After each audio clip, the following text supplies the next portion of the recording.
북한의 영변 핵단지가 여전히 가동되는 등 핵과 미사일 프로그램이 온전하게 유지되고 있다고 유엔 대북제재위원회가 밝혔습니다.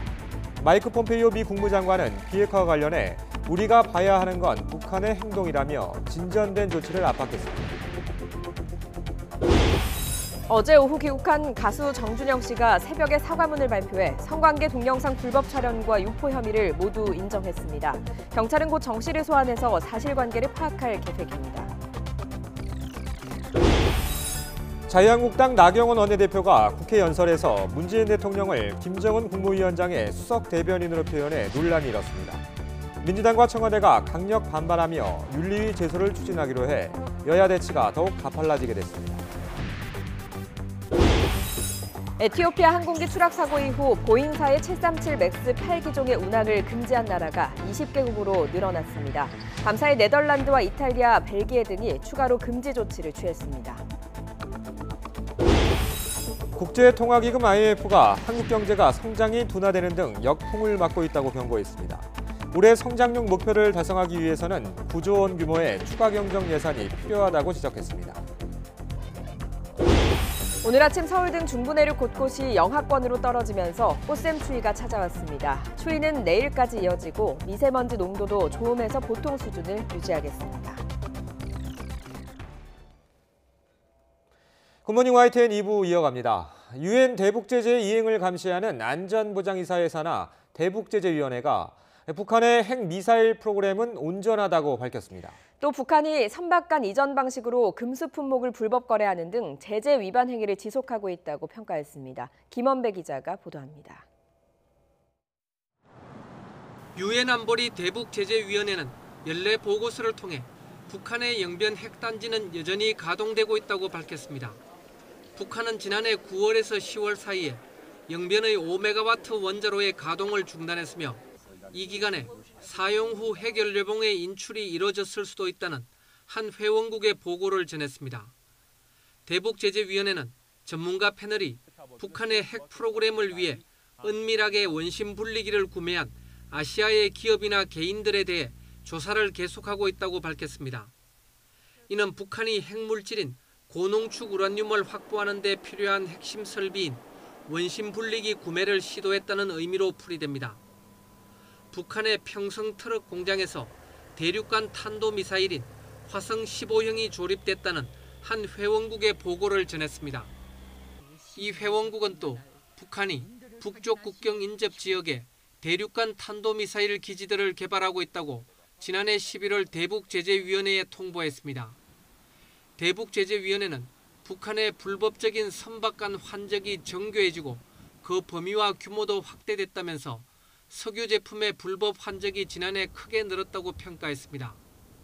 또 북한 남포항에서는 금수 품목인 북한산 석탄이 수출되고 불법 환적된 유류의 수입이 폭넓게 이루어지고 있다고 밝혔습니다. 그러면서 해상의 선박으로부터 남포항의 수입 터미널로 연료를 옮기는 과정에서 수중 송유관이 사용되고 있다고 대북제재위원회는 설명했습니다.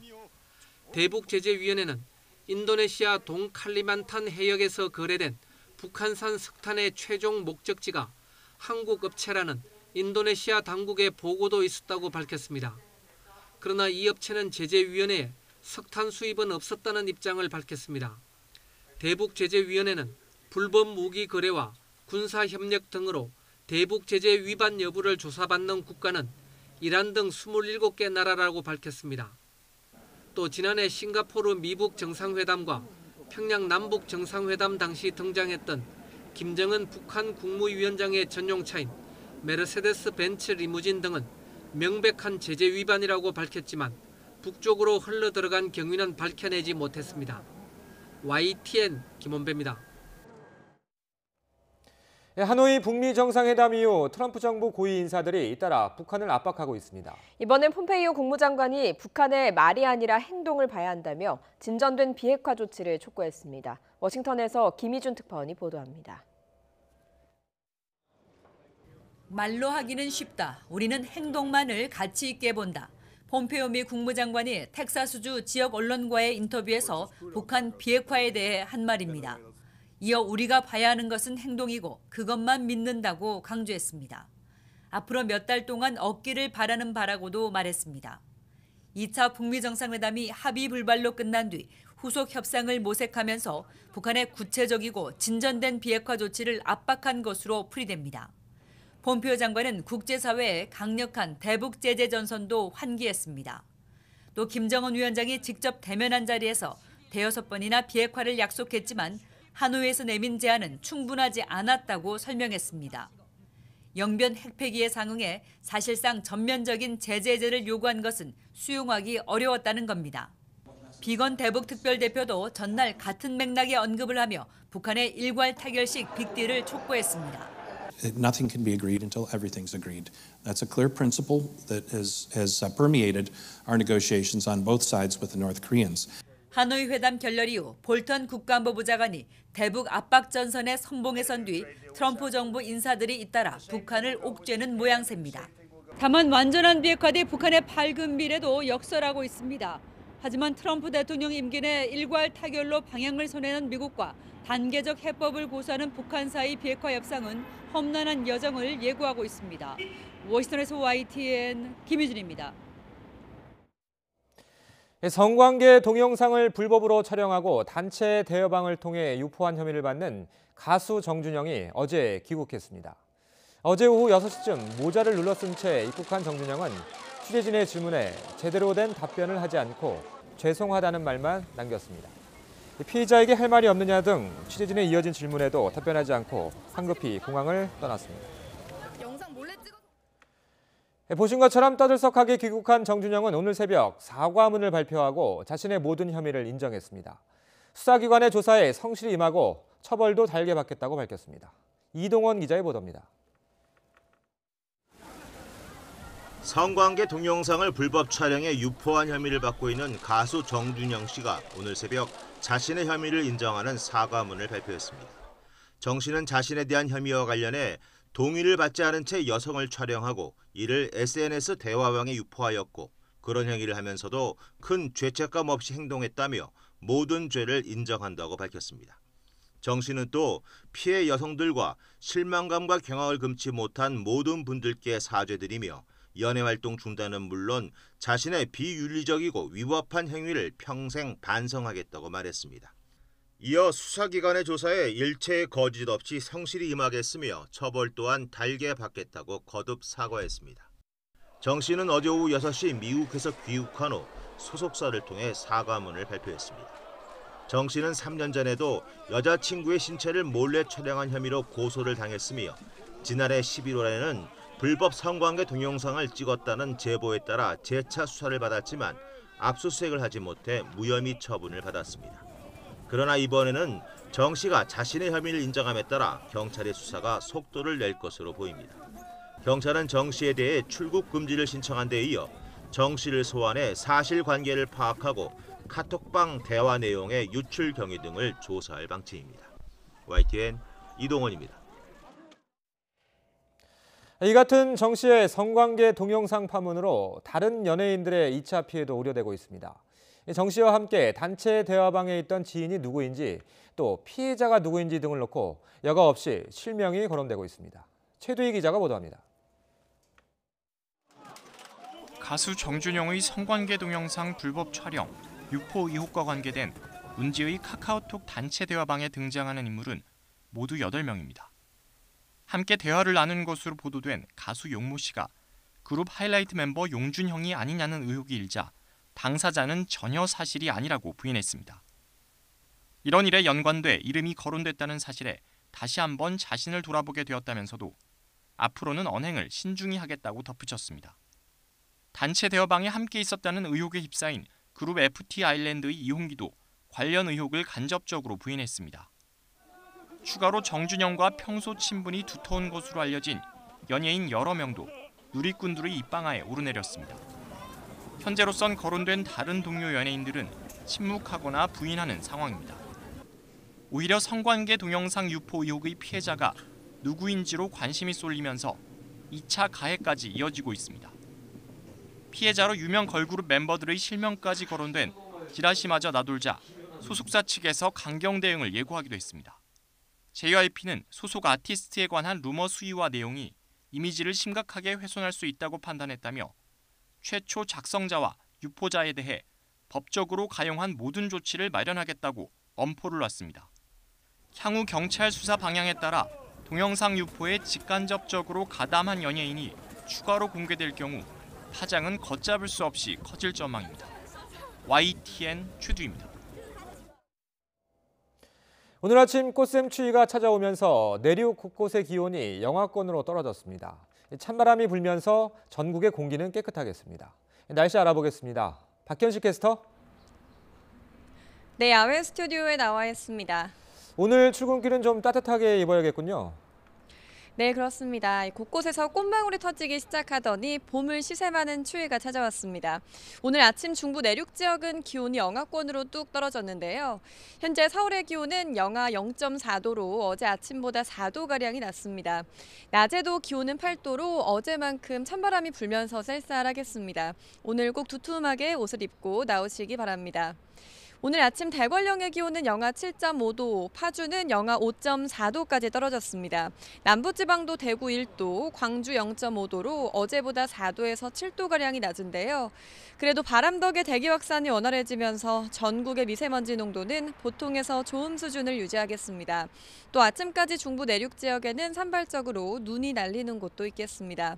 낮 동안 하늘 표정은 대체로 맑겠는데요. 서울 8도, 광주와 대구 10도, 부산 12도로 어제보다 2도에서 6도가량 낮겠습니다. 내일도 꽃샘추위가 이어지는 가운데 밤부터 중부지방에는 눈이나 비가 내리겠고요. 금요일인 모레에는 전국으로 확대될 전망입니다. 동해안 지역에는 강풍주의보가 내려진 가운데 바람이 무척 강하게 불고 있습니다. 수요일째 건조한 날씨가 계속되고 있는 만큼 불씨 관리 더 철저히 해주시기 바랍니다. 지금까지 YTN 야외 스튜디오에서 박현실입니다. 자유한국당 나경원 원내대표가 교섭단체 대표 연설에서 문재인 정부의 대북 정책과 경제 정책을 강도 높게 비판했습니다.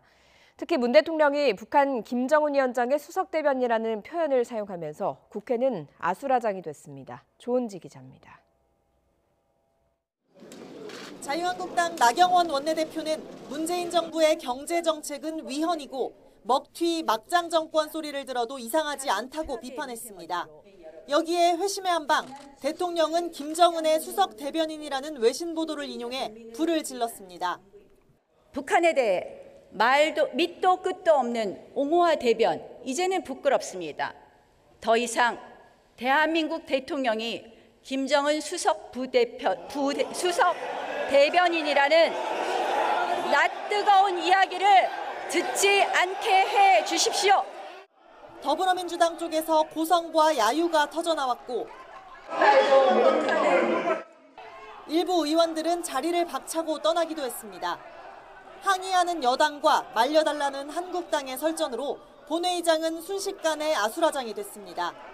아니 교섭단체 대표 연설이 이런 거야. 어째 대통령을 무슨 김정은 수석 대변인이라고 국회의장이 말려보지만 역부족. 여야 지도부의 충돌은 20분 넘게 이어졌고 볼썽사나운 몸싸움으로까지 번졌습니다. 참다 못한 문희상 국회의장이 버럭 호통까지 쳤습니다. 국회는 민주주의의 본령이에요.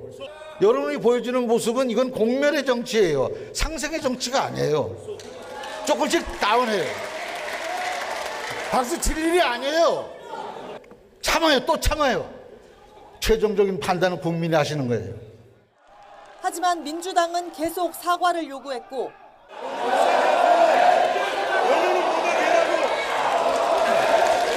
한국당은 박수로 그 야유를 덮는 등 어수선한 분위기는 1시간 연설 내내 이어졌습니다. 격앙된 여당 의원들을 뒤로하고 나 원내대표는 박수와 환호 속에 웃으면서 교섭단체 대표 연설 데뷔전을 마무리했습니다. YTN 조은지입니다. 민주당은 나경원 원내대표의 발언이 국가 원수에 대한 모독에 해당한다며 국회 윤리위원회에 제소하기로 했습니다. 겨우 문을 연 3월 국회에 다시 빨간불이 들어왔습니다. 염혜연 기자가 보도합니다. 국회 본회의장에서 거센 항의를 벌였던 더불어민주당은 긴급 의원총회를 소집하고 강력 대응 방침을 정했습니다.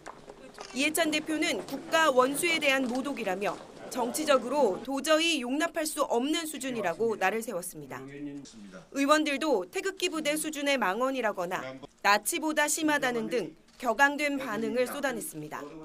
민주당은 5.18 망언에 이은 또 한 번의 도발이라며 국회 윤리특별위원회에 자유한국당 나경원 원내대표를 제소하고 분명하게 책임을 묻겠다고 밝혔습니다. 대한민국 국가 원수에 대한 모독죄입니다. 즉각 법률적인 검토를 해서 국회 윤리위원회에도 회부를 하고 저런 의식과 저런 망언을 하는 사람들이 집권할 일은 결코 없을 겁니다.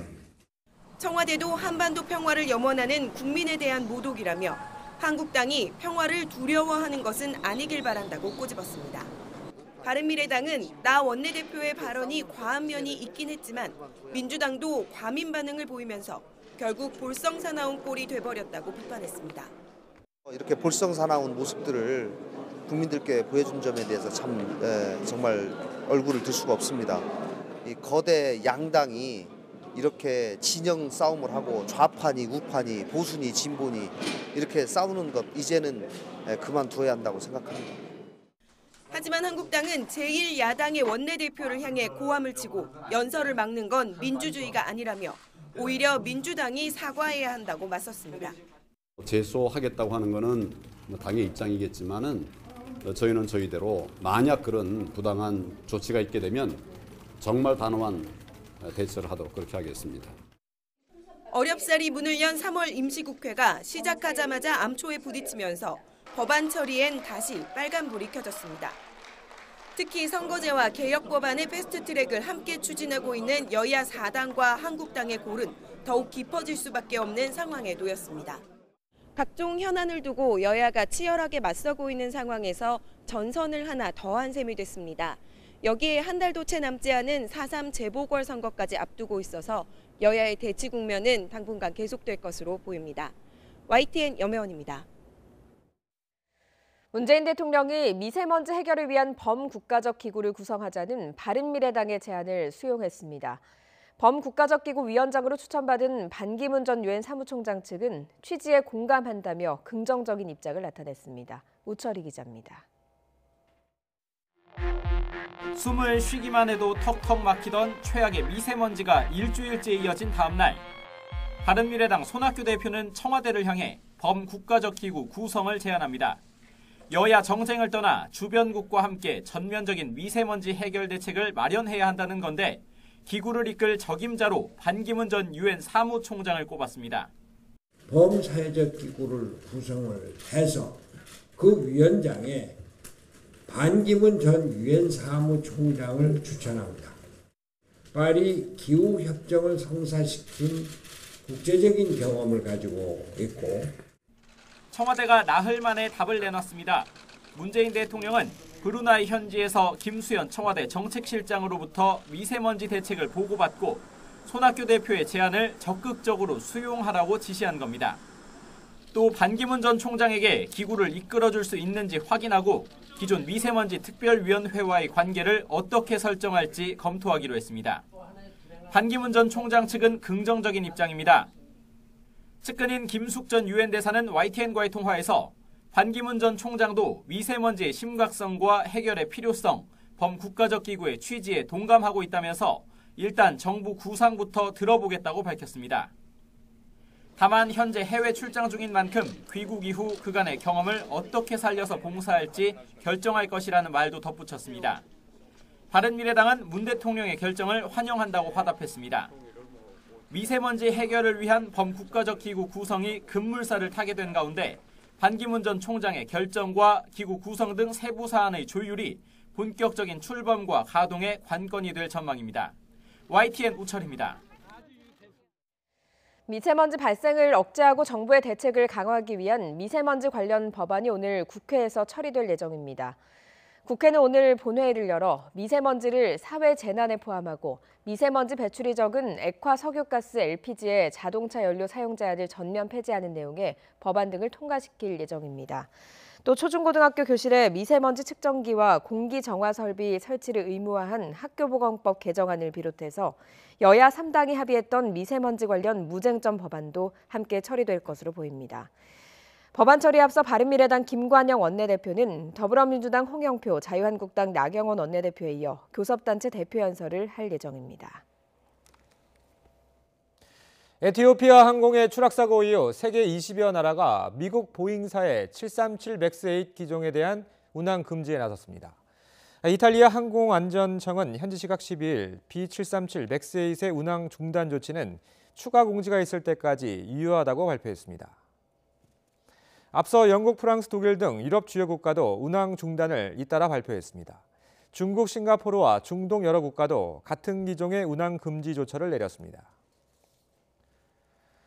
국제통화기금 IMF가 우리 경제가 역풍을 맞고 있다며 성장률 목표 달성을 위해선 9조 원 규모의 추경이 필요하다고 권고했습니다.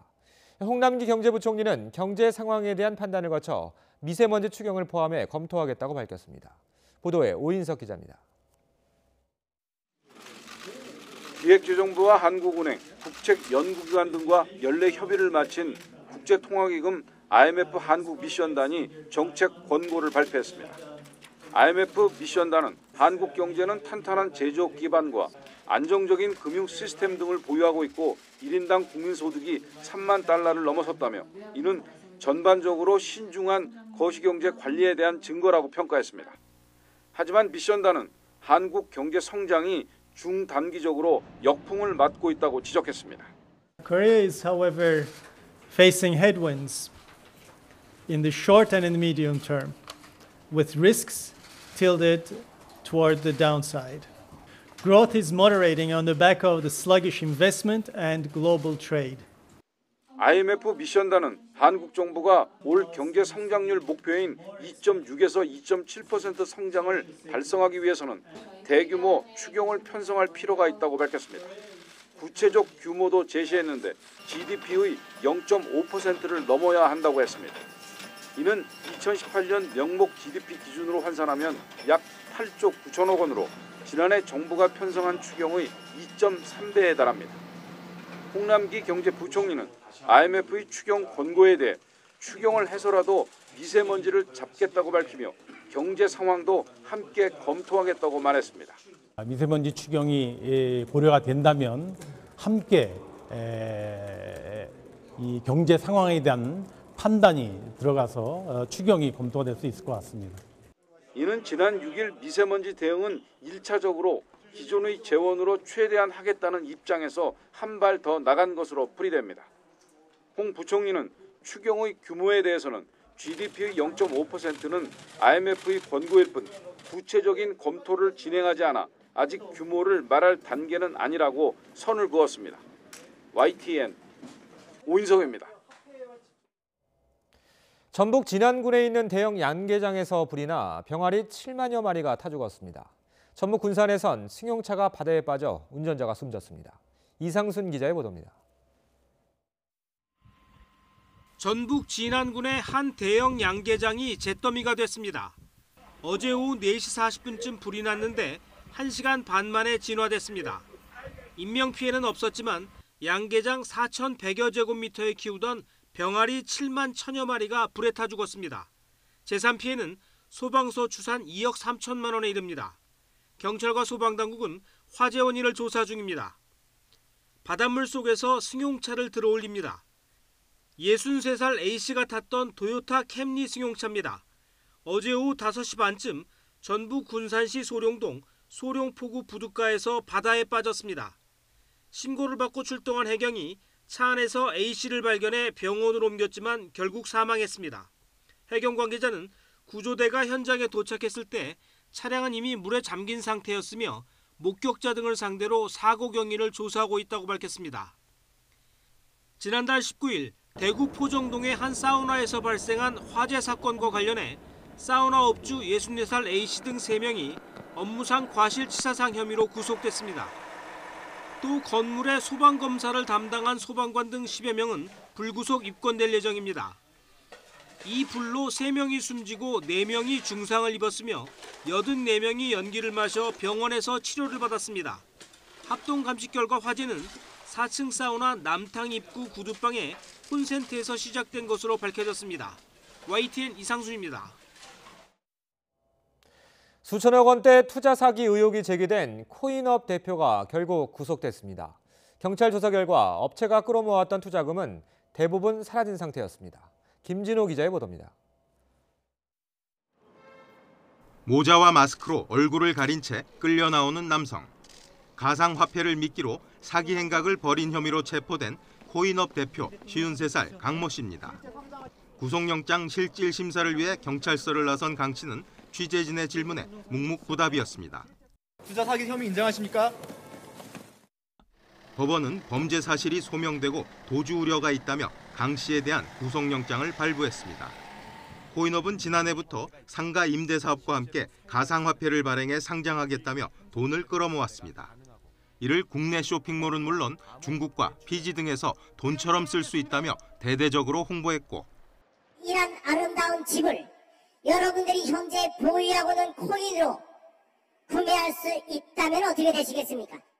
최대 500%에 달하는 수익률을 약속한다는 달콤한 제안과 함께 강 씨와 문재인 대통령이 함께 서 있는 합성 사진까지 들이밀었습니다. 속아가지고 그렇게 큰 돈을 투자하시게 된 거죠. 피해 금액으로 가장 크신 분들은 20억 원까지 있고요. 상장 관련 검토조차 한 적이 없다라고 하더라고요. 하지만 조사 결과 업체의 수익은 없었고 일부 나눠준 배당금 역시 다른 투자자들의 돈이었습니다. 경찰은 피해를 본 사람만 수천 명, 피해 금액은 수천억 원에 이르는 것으로 보고 있습니다. 지난달 업체를 압수수색해 확보한 자료를 분석해보니 투자금도 거의 남아있지 않았습니다. 현재까지는 압수한 어떤 자료나 이런 데는 거의 없다고 보시면 되기 때문에. 핵심 인물인 강 씨의 신병을 확보한 경찰은 피해 규모와 투자금의 행방을 조사하고 업체의 상위 직급자들도 입건할 방침입니다. YTN 김진호입니다. 두 번째 순방국인 말레이시아에 도착한 문재인 대통령이 곧바로 한류 할랄 전시회를 찾았습니다. 할랄은 이슬람 교인들이 먹고 사용할 수 있는 제품을 뜻하는데요. 문 대통령은 두 나라가 힘을 합치면 세계 할랄 시장 석권도 가능하다고 강조했습니다. 쿠알라룸푸르에서 신호 기자가 보도합니다. 한류와 할랄을 접목한 행사가 열린 대형 쇼핑몰. 배우 하지원 씨와 아이돌 그룹 NCT의 등장에 한류 팬들이 환호했습니다. 동남아 3개국 순방 두 번째 국가로 말레이시아를 국빈 방문한 문재인 대통령도 공항에서 행사장으로 직행했습니다. 문 대통령은 이번 행사에서 양국 경제 협력의 무한한 가능성을 확인했다면서 두 나라 모두의 성장 엔진을 만들자고 제안했습니다. 할랄 산업의 허브 말레이시아와 세계적 경쟁력을 갖춘 한국의 한류가 만나서 협력하면 세계 할랄 시장 석권도 가능할 것입니다. 할랄은 허용된 것이라는 뜻의 아랍어로 이슬람 율법에 따라 도축된 재료를 사용한 식음료, 화장품, 의약품 등에 이르기까지 폭넓게 적용됩니다. 말레이시아는 세계에서 유일하게 국가 할랄 인증제를 시행하고 있는 할랄 산업 선도 국가입니다. 말레이시아와 손잡고 할랄 인증을 받으면 제3의 이슬람 국가에 진출하기도 쉽다는 뜻입니다. 이번 행사엔 8개 식품 기업과 11개 뷰티 기업 등 한국 기업 23곳이 참여했는데 할랄 인증 1년 만에 400만 개나 팔린 한국 라면도 있습니다. Usually they will check on the background of the halal cert, and once they confident with the halal certificate, they will start to. 정부는 세계 할랄 시장의 규모를 2022년 3조 달러 이상으로 내다보고 있습니다. 정부가 할랄 시장 노크에 나선 것은 이번이 처음은 아닙니다. 지난 정부 때도 시장 공략에 나섰지만 큰 성과는 없었습니다. 그때는 중동이었고 이번에는 동남아입니다.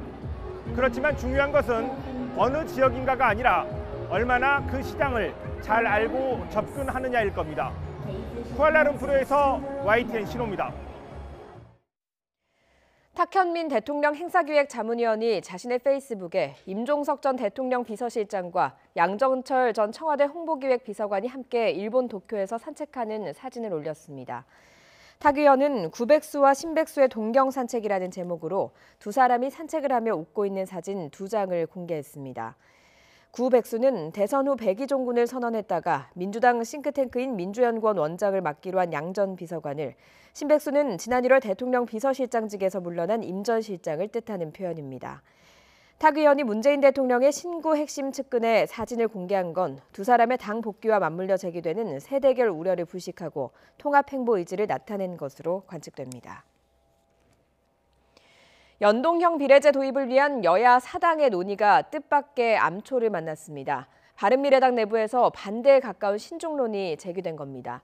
선거법 개정안을 신속 처리 안건으로 올리기까지는 상당한 난관이 예상됩니다. 김주영 기자의 보도입니다. 선거법 개정안 논의를 위한 바른미래당 의원총회에서는 여야 4당의 공조에 대해 쓴소리가 터져나왔습니다. 다른 법안까지 묶어 흥정하듯 다뤄서는 안 된다. 정부 여당의 술수에 넘어가는 것이다. 꽤 수위 높은 지적이 쏟아졌습니다. 마침 신속 처리 안건으로 올린다고 하니까 여기 이것저것 갖다가 한꺼번에 갖다가 얹혀놓으려고 하는 이것도 잘못된 겁니다. 정부 여당의 술수에 그것도 다른 여타 법과 연계를 해서 패스트트릭에 올린다 하는 것은 저는 받아서는 안 된다고. 바른미래당 내부에서 공개적인 반대 목소리가 나오면서 여야 4당 공조 논의도 진통이 불가피해졌습니다. 특히 야 3당이 제안한 완전한 연동형 비례제 도입에 맞서 민주당은 소수정당 난립 우려를 제기하면서 권역별 비례제를 주장하고 있습니다. 당초 민주당은 9개 법안을 선거제와 묶기로 했지만 바른미래당의 내부 반발을 감안해 공수처법과 사법개혁 법안으로 연계 법안을 축소 조정했습니다. 촛불혁명을 통해 나왔던 국민의 개혁 요구를 이제 국회가 실천해야 합니다. 바뀐 선거제도로 내년 총선을 치르려면 늦어도 15일에는 패스트트랙에 올려야 합니다. 여기에 아예 의원 수를 줄이고 비례대표를 없애자는 한국당은 의원직 총사퇴까지 거론하며 배수진을 쳤습니다. 차제 비례대표제를 폐지하고 그를 지역구 숫자 조정에 사용하여 지역구 의원의 대표성을 강화하겠습니다. 과소, 과다 대표의 문제를 해소하겠습니다. 바른미래당이 다시 의원총회를 열어 당내 의견을 모으기로 했지만 한 번 확인된 이견이 쉽게 봉합될지는 미지수입니다. 민주당이 각종 법안과 연동형 비례제의 구체적인 방법을 두고 바른미래당의 출구를 열어주지 못하면 선거법 논의는 쉽게 속도를 내지 못할 것으로 전망됩니다. YTN 김주영입니다. 김현철 통일부 장관 후보자가 학자 시절 남북관계나 정치권을 향해 한 말이 구설에 오르고 있습니다.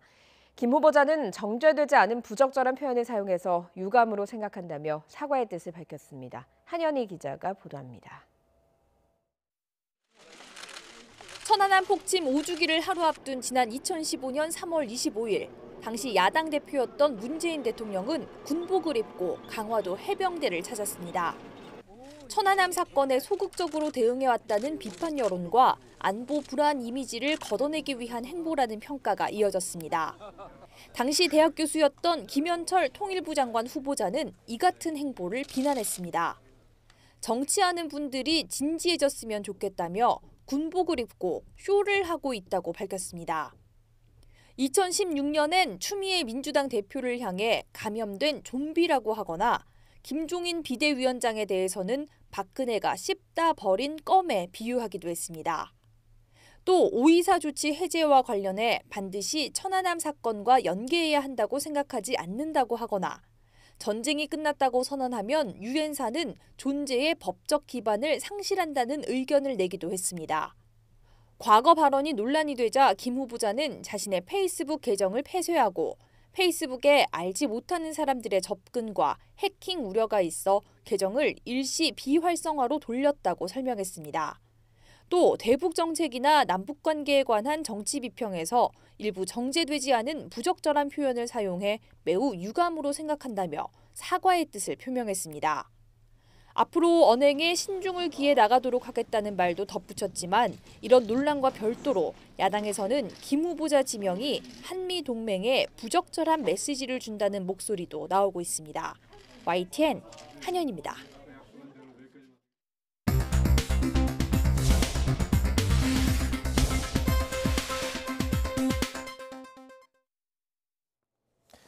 이 시각 보도국입니다. 더불어민주당과 정부는 올해 일몰이 예정된 신용카드 소득공제 제도의 연장을 추진하기로 했습니다. 민주당 관계자는 오늘 비공개 당정 협의를 열어 신용카드 소득공제를 연장하는 방안을 논의할 계획이라고 밝혔습니다. 문재인 대통령이 단행한 개각과 관련해 각 부처 장관 후보자들의 자질을 검증하기 위한 국회 인사청문회가 진행됩니다.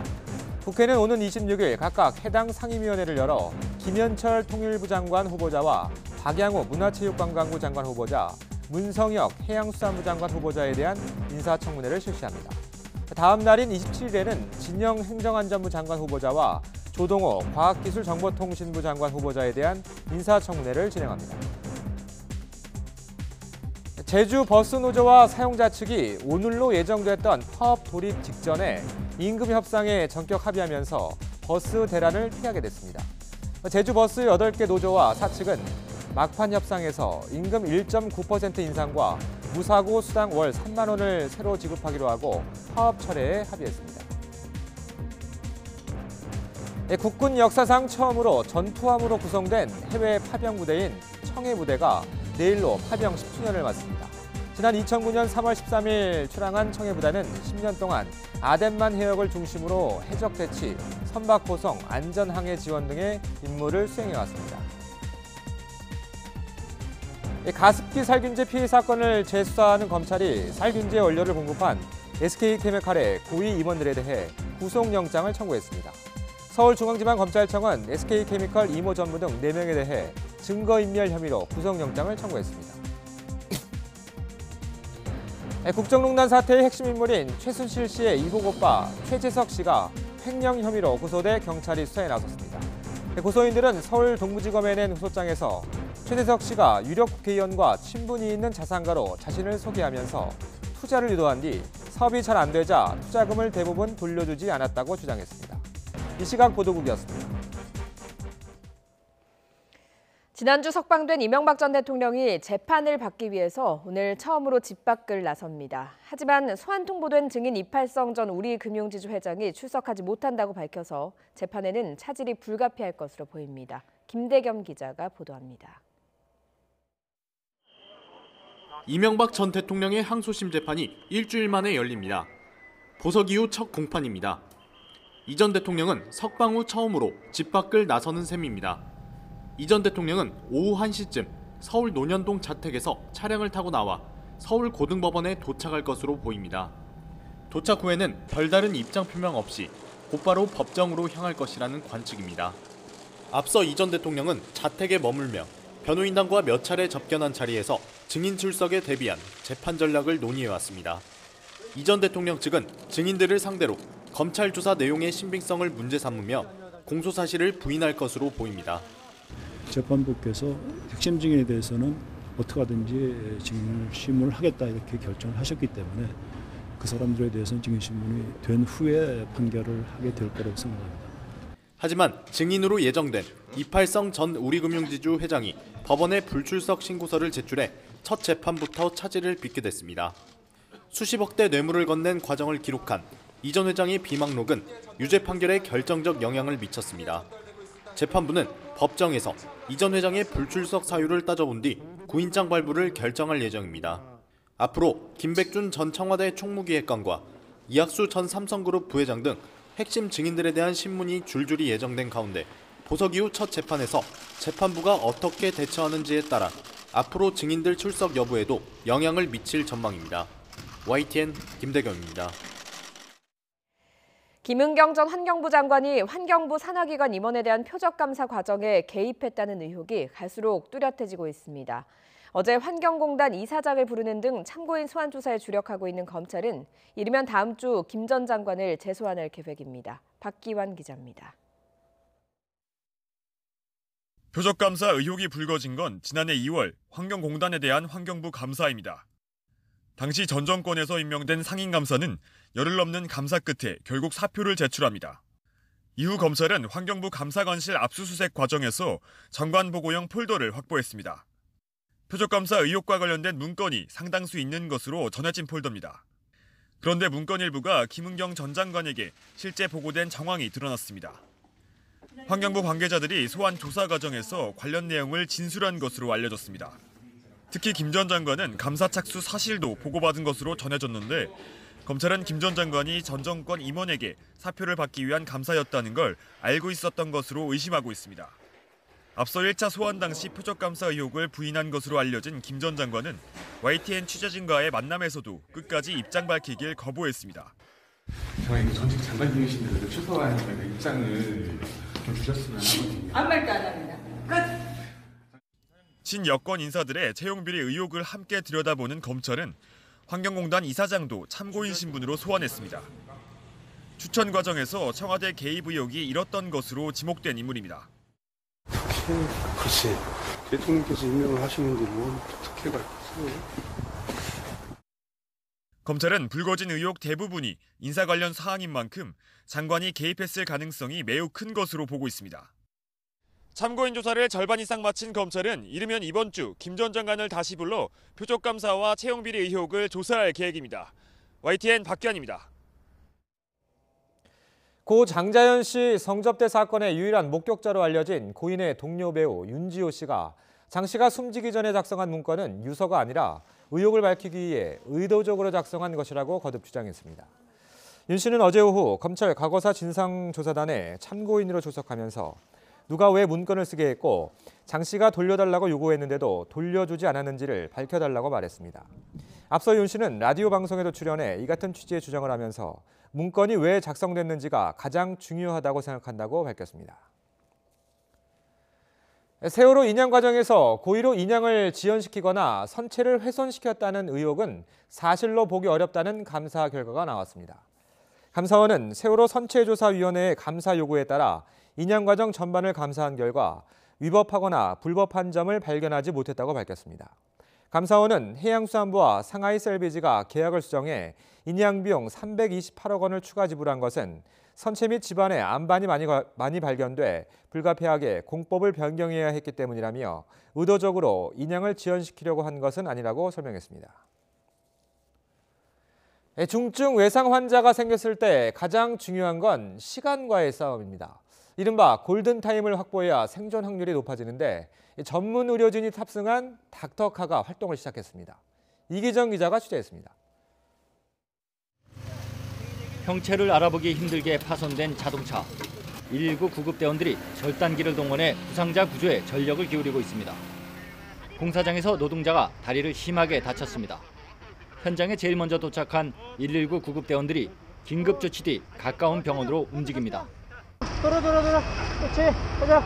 병원 응급실로 이송되는 시간에도 골든타임은 흘러갑니다. 앞으로 긴급한 중증 외상 환자가 생기면 119 종합상황실은 닥터카 출동을 요청하게 됩니다. 미추홀 소방서 119 구급대원입니다. 지금 공사 현장 폴다운 환자분으로요. 네, 저희가 금방 도착하니까요.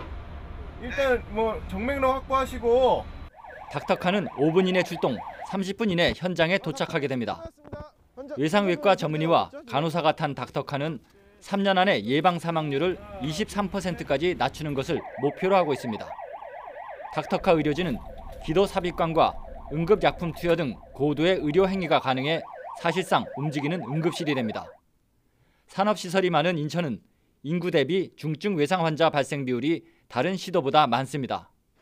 인천시는 가천대 길병원과의 협업을 통해 올해 말까지 시범 운영을 거쳐 원스톱 응급의료 시스템을 구축하겠다는 방침입니다.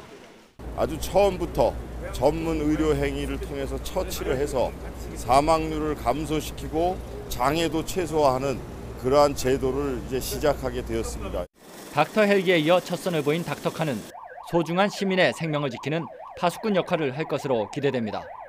YTN 이기정입니다. 학생을 성추행했다는 의혹을 받는 서울대학교 교수가 연구를 갈취하고 논문을 표절했다는 주장이 또 제기됐습니다. 서울대 총학생회 등으로 구성된 특별위원회는 어제 오후 본관 앞 집회를 열고 서문과 A 교수의 파면을 촉구했습니다. 집회에 앞서 학생들은 입장문을 통해 A 교수가 학생들에게 외국 저서를 번역시킨 뒤 이를 자신의 저서에 수록했다고 주장했습니다. 학교 측은 오늘부터 진행될 징계위원회를 통해 학생을 성추행한 의혹을 받는 A 교수의 징계 방안을 논의합니다. 자본금을 15억 원까지 늘리지 못한 상조업체 15곳의 등록이 이달 안에 말소 처리됩니다. 소비자 7,800여 명이 피해를 볼 것으로 우려되는데 공정위가 소비자 구제책을 내놨습니다. 백종규 기자의 보도입니다. 상조업체 10곳 가운데 6곳 이상이 폐업 위기라고 합니다. 폐업한 상조업체에 냈던 돈은 결국 제대로 돌려받지 못했습니다. 한때 우후죽순처럼 생겨나던 상조업체들이 잇따라 폐업하면서 가입자 피해가 속출했습니다. 그러자 지난해 정부 당국이 상조업체 구조조정에 직접 나섰습니다. 자본금을 15억 원까지 늘리지 못한 업체들을 말소 처분하는 정책을 시행했고 일단 효과를 봤습니다. 1372 소비자 상담센터에 접수된 지난해 상조업체 서비스 관련 상담은 전년보다 22% 이상 줄어든 것으로 나타났습니다. 이번 달에도 기준에 미치지 못하는 전국 15개 업체가 문을 닫을 예정입니다. 가입자는 모두 7,800여 명인데 공정거래위원회가 피해 소비자를 돕는 방안들을 마련했습니다. 먼저 내상조 그대로라는 서비스를 이용하면 기존 업체에 낸 금액을 전부 인정받아 새 상품에 가입할 수 있게 했습니다. 기존 가입업체가 선수금을 예치하지 않은 경우에는 소비자가 이 금액의 반만 내면 새 상품 가입 자격을 줍니다. 또 앞으로는 업체가 선수금이 잘 관리되는지를 소비자에게 의무 통보하도록 하고 적정 수준의 채무 상환 능력을 유지하도록 업체에 기준을 제시할 계획입니다. 소비자 피해 보상 업무를 하는 공제조합도 채무 상환 능력이 없으면 불이익을 줄 예정입니다. 보상금 지급 능력을 일정 수준 유지토록 하고 기준을 준수하지 않거나 공정위 개선 명령 등에 따르지 않는 경우에는 조합 설립 인가를 취소할 수 있도록 할 계획입니다. 공정위는 업체 폐업 피해자들을 위해 적은 비용으로 소송을 제기할 수 있는 구제 절차도 마련해 조만간 발표할 계획입니다. YTN 백종규입니다.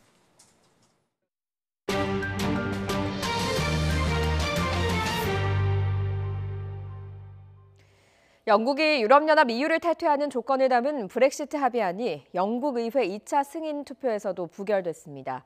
이달 말로 예정된 브렉시트가 아무런 합의 없이 이루어지는 노딜 브렉시트가 될 가능성이 커졌습니다. 황보선 기자가 보도합니다.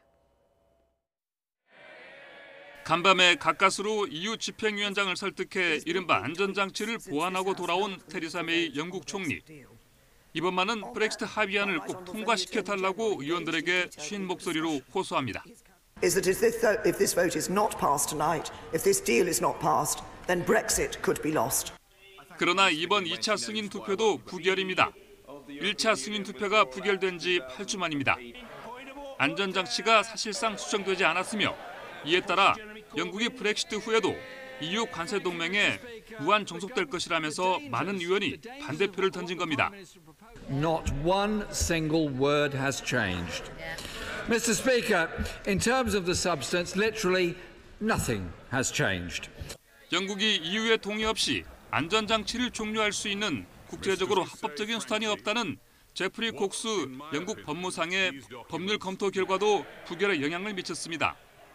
이제 3차 승인 투표는 없고 연일 2건의 의회 표결이 이어집니다. 첫 번째는 영국이 오는 29일 아무런 합의 없이 EU를 탈퇴하는 이른바 노딜 브렉시트로 갈 것인지 결정하는 의회 표결입니다. 만약 의회가 노딜 파국만은 피하자는 결정을 내리면 이튿날에는 브렉시트 기일을 연기하는 방안이 표결에 붙여집니다. 영국 하원이 브렉시트 연기를 결정하면 EU는 7월까지 수용 여부를 정해야 합니다. YTN 황보선입니다. 로버트 라이트하이저 미국 무역대표부 대표는 중국과의 무역 협상에 대해서 합의를 위한 마지막 주간에 와 있으면 하는 것이 우리의 희망이라고 밝혔습니다. 라이트하이저 대표는 현지 시각 12일 미 상원 재무위원회 출석해 구체적인 시간표를 설정하고 있지는 않다면서도 머지않아 좋은 결과가 나오거나 그렇지 않으면 나쁜 결과가 나올 것이라면서 이같이 말했습니다. 이는 앞으로 수준 내에 협상을 마무리할 필요성을 강조하며 중국을 압박한 것으로 풀이됩니다. 휴대전화를 조작하면서 운전에 발생하는 사고가 일본에서 급증하고 있습니다. 일본 정부는 휴대전화를 만지면서 운전을 하는 게 적발만 돼도 징역형까지 가능한 처벌 규정을 만들기로 했습니다. 도쿄에서 황보연 특파원이 보도합니다. 운전 중 휴대전화 조작과 관련된 일본의 한 실험 장면입니다. 휴대전화로 이메일을 확인하는 운전자.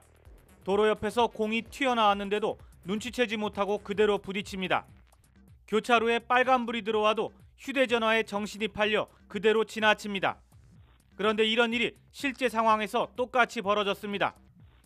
왼쪽 흰색 트럭 운전자가 휴대전화를 조작하느라 빨간불을 못 보고 교차로로 진입했다가 다른 트럭에 그대로 받칩니다.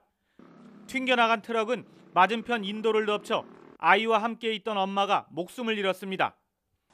휴대전화 게임에 빠진 운전자가 횡단보도에서 초등학생을 치어 숨지게 한 사고도 일어났습니다.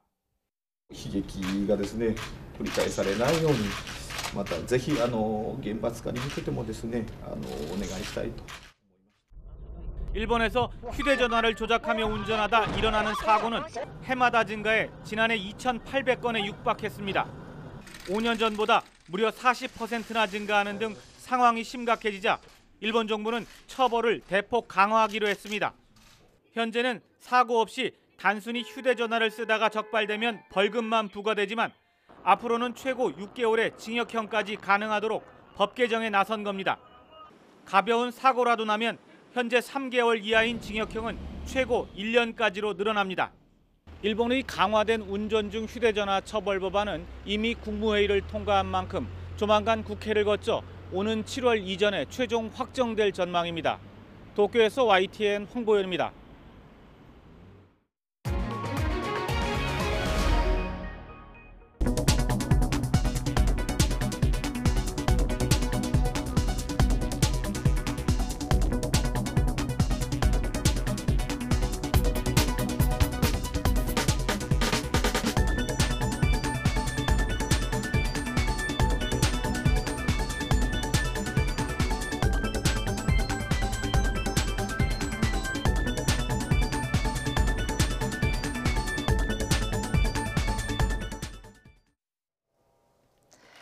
네, 연일 포근한 날씨가 이어지면서 봄 기운이 짙어지고 있었는데 봄을 시샘하면서 올봄 첫 꽃샘추위가 찾아왔습니다. 밤사이 북쪽에 찬 공기가 남하하면서 어제보다 기온이 뚝 떨어졌습니다. 오늘 아침 대관령 기온이 영하 7.5도까지 내려갔고요. 서울은 영하 0.4도, 전주 영하 1.5도로 중부 대부분 지역과 남부 일부 내륙의 기온이 영하를 기록하고 있습니다. 낮에도 찬바람이 불면서 쌀쌀하겠습니다. 나오실 때 옷차림은 따뜻하게 하셔야겠습니다. 날씨는 추워졌지만 추위가 반갑기도 하죠. 공기는 깨끗해졌습니다. 찬바람이 불면서 미세먼지가 물러갔습니다. 오늘 전국 대부분 지역의 미세먼지 농도는 좋음에서 보통 단계를 보이겠습니다. 현재 위성 모습입니다. 전국의 하늘이 맑은데요. 오늘 중부 지역은 점차 북쪽에서 구름대가 다가오면서 구름 많겠고요. 아침 한때 산발적으로 눈이 조금 날리는 곳이 있겠습니다. 낮엔 구름 많고 건조한 날씨를 보이겠고 동해안을 중심으로 강풍이 강하게 불겠습니다. 울릉도와 독도에는 5mm 미만의 비나 1cm 안팎의 적은 양의 눈이 조금 오겠습니다. 현재 기온은 어제 아침보다 4도에서 7도가량 낮습니다. 서울 기온이 영하 0.4도, 대구 1.6도, 부산 0.7도를 가리키고 있는데요. 낮 기온도 어제와 비슷하거나 약간 낮겠습니다. 서울이 8도, 안동과 청주도 8도, 강릉과 대전, 대구, 광주 10도 선에 머물겠습니다. 내일 낮부터 꽃샘추위가 누그러지겠지만 밤에는 중부 지역에 비나 눈이 한 차례 오겠고요. 모레는 전국 대부분 지역으로 비나 눈이 확대될 것으로 예상됩니다. 이후 주말엔 맑겠고요. 아침에는 반짝 춥겠지만 낮에는 기온이 올라서 다시 포근해지겠습니다. 날씨 정보였습니다. 잠시 후 8시 굿모닝 YTN 3부가 이어집니다.